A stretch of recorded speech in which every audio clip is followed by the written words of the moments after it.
Hi everyone, thank you for being here. My name is Jamie Wilson and I'm going to be talking about positive thoughts and how I think that could potentially change the world.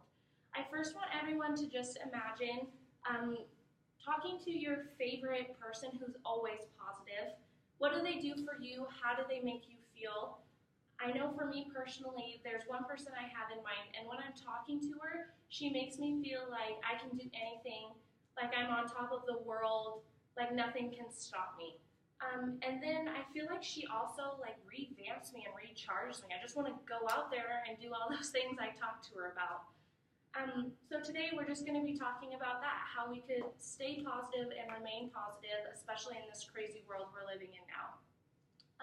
First things first, I do want to talk about depression a little bit.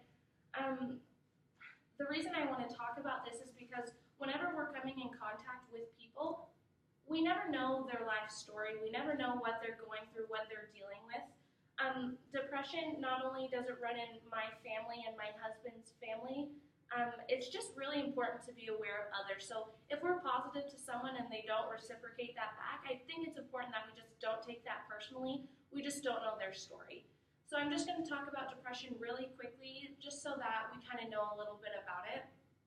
So depression really is a mental illness. People who have been diagnosed with depression really need to stay up on their medication if they have been medicated for it. If they are not medicated for it, it can get a little bit tricky because their moods kind of start to go up and down and they really do get those negative thoughts about themselves. So it is a mental illness, like I said. They have a depressed mood, a loss of pleasure in all or most activities. So they just like don't really want to do anything that maybe you and I like. If we go and play soccer, maybe they don't. They just don't want to. They just don't really want to be active right now. So they just have a loss in most activities. They have a change in sleep, a change in activity, fatigue or loss of energy, diminished concentration, and feelings of guilt or worthlessness. And I really want to touch on this last one for a little bit. People who do suffer from depression, they really do suffer. They really feel like they're not worth it just to even be here sometimes. And that's why I think it is so important that people who do have depression, they do stay up on that medication so that they do feel like they're here for a reason and that they do have a purpose. But a lot of times, they really don't feel like they deserve to be here, and it would just be a lot easier if they were gone. So then I'm going to talk about depression and suicide. A lot of suicide, obviously not all, comes from depression. So people who do commit suicide, I'm not saying that all of them do have depression. That's not what I'm saying. I'm saying that there is a correlation between the two, that a lot of them have suffered from depression in the past.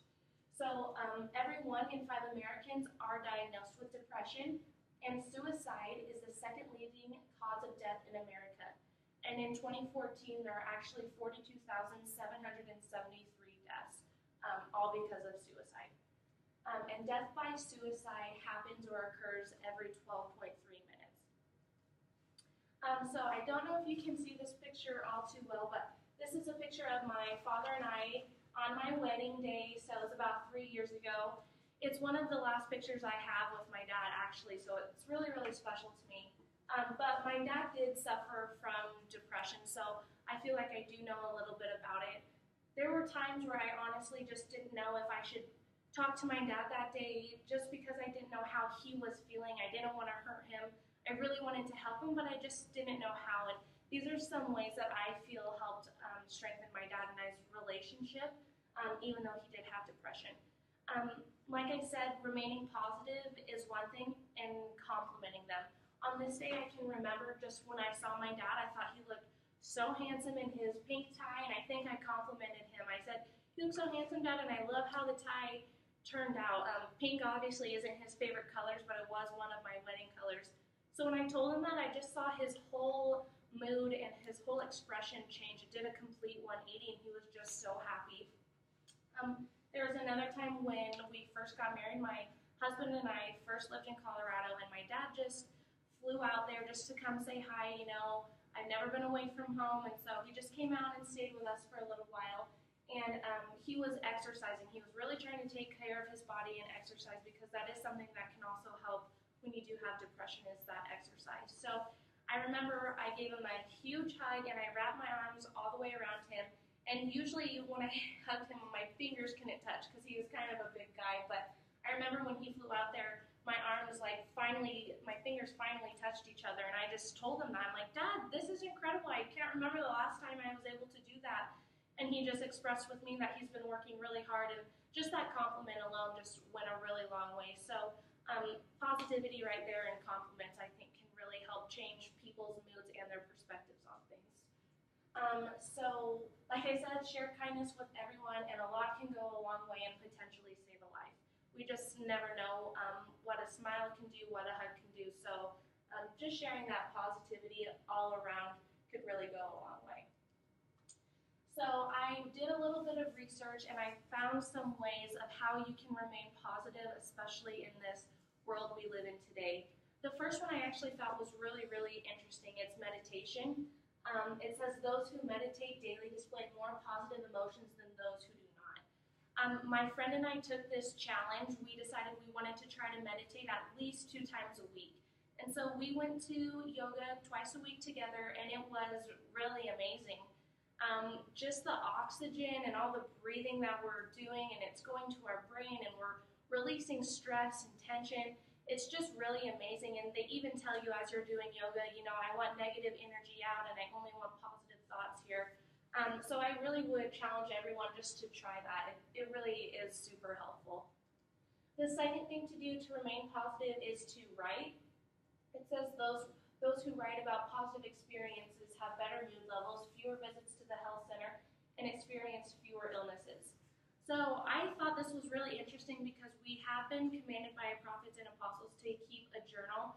And a journal or a record, it doesn't really have to be positive, but what this is saying that when you do write down those positive experiences, it really does help you. It helps you remain happy. You can reflect on what happened so that maybe you can be positive again through that same scenario that you were writing about. The third one that we need to do is take time and play. It says take time to schedule activities throughout your day where you can just play. And I thought this was really interesting too because our whole day is built around a schedule. We're waking up at a certain time, we're going to class at a certain time, we're having dinner at a certain time, but do we really schedule when we need to play, when you need to do something that you really like, whether it's exercising or reading a book? But just make sure that you are taking care of yourself by actively engaging in activities that you like to do, like playing. The last thing we need, or I think that we should do, is just think positive and then you can be positive. So positive thoughts in the morning, start your day off right. This is something that I've been really trying to do. Sometimes I find myself complaining, I have to get up, I have to go to school again, I don't want to go to work, I don't want to do homework. But I've been really trying to start my day off right with positive thoughts. For example, I'll say, well, at least I'm able to go to school. Not a lot of people are able to get an education, and at least I get to go to work. Not a lot of people have jobs nowadays. So just starting your day off right, I really think that can go a long way for sharing positivity. The 90-day challenge. In one of my other classes, we're doing a challenge that you do for 90 days, where you ponder 5 areas of your life that you really want to improve on. You really ponder them for a long time. It's not like you set a goal and you try to do it. You have to plan out how you're going to accomplish that goal. And so my challenge to all of you is to maybe really take this challenge to heart and really figure out a plan of how you're going to remain positive. And the last thing that I want to say is just to count our many blessings and name them one by one. I find myself throughout the day when I am counting my blessings. For example, when I say what a wonderful campus I'm able to attend, or look at my beautiful daughter, even though she's really cranky right now, I really think that helps us in our positive moods. So I really hope you guys can do that and count your many blessings. And I really think that when we share positivity, it could really change the world. So thank you.